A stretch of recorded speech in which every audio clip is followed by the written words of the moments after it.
Assalamualaikum warahmatullahi wabarakatuh. Saya Nadia Khairunisa Wijaya Kusuma dengan NIM 211050339. Di sini saya akan menyampaikan materi kuliah Ulumul Hadis mengenai macam-macam hadis dhaif berdasarkan terputusnya sanad. Oke, langsung saja. Hadis dhaif berarti hadis yang tidak memenuhi kriteria hadis sahih dan hadis hasan. Ada banyak penyebab hadis dhaif, namun dari keseluruhan penyebab itu dapat disimpulkan menjadi dua sebab. Yang pertama, keterputusan sanad, dan yang kedua, perawi yang bermasalah. Hadis dhaif ini tidak dapat dijadikan sebagai hujah Islam dalam ketentuan hukum syara, akidah, fikih, dan tafsir. Namun, para ulama sepakat memperbolehkannya jika diberlakukan dalam fadhailul amal yang berkaitan dengan targhib wa tarhib atau janji-janji dan ancaman Allah. Di antara ulama yang mengatakan adalah Imam Hambali dan Ibnu Mubarak. Masing-masing penyebab lemahnya hadis ini dirinci lagi oleh para ulama, sehingga pembagian hadis dhaif menjadi semakin banyak. Mahmud Tohan menjelaskan, dilihat dari keterputusan sanad, hadis dhaif dapat dibagi menjadi 6 macam: mu'allaq, mursal, mu'dhal, munqati, mudallas, dan mursal khafi. Berikut penjelasannya. Yang pertama, mu'allaq, yaitu hadis yang perawinya tidak disebutkan dari awal sanad, baik satu ataupun lebih, secara berturut-turut.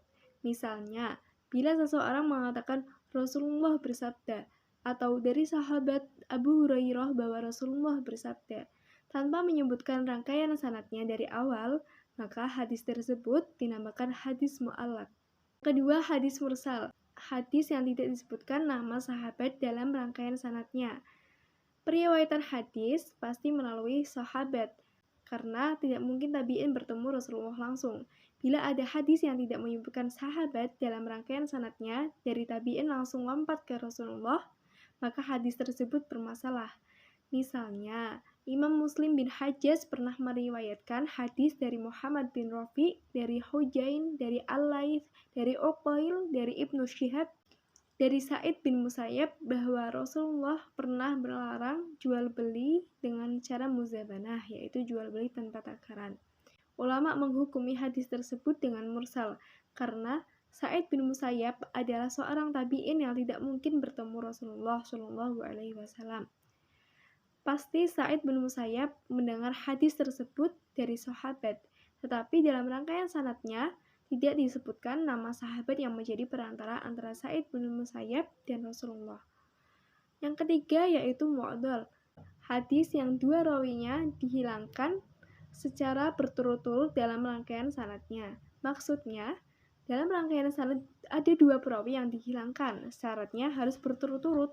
Kalau tidak berturut-turut, misalnya di awal sanadnya ada perawi yang hilang, kemudian satu lagi di akhir sanad, maka ini tidak bisa dinamakan sebagai hadis mu'dhal. Yang keempat yaitu munqati, hadis yang rangkaian sanadnya terputus dimanapun terputusnya.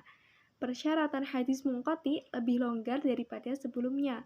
Hadis munqati tidak mensyaratkan harus berturut-turut atau jumlah perawi yang hilang ditentukan. Selama ada di dalam rangkaian sanad itu, perawi yang hilang atau tidak disebutkan, baik di awal, pertengahan, maupun di akhir sanad, maka hadis itu disebut munqati.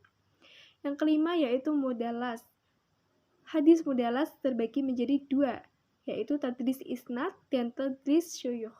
Tadlis isnad yaitu hadis yang didapatkan dari orang lain, namun mengatasnamakan gurunya. Sedangkan tadlis syuyukh yaitu hadis yang didapatkan dari gurunya, namun dengan menyebutkan nama yang tidak populer, karena khawatir gurunya dianggap tidak thiqah atau tidak terpercaya.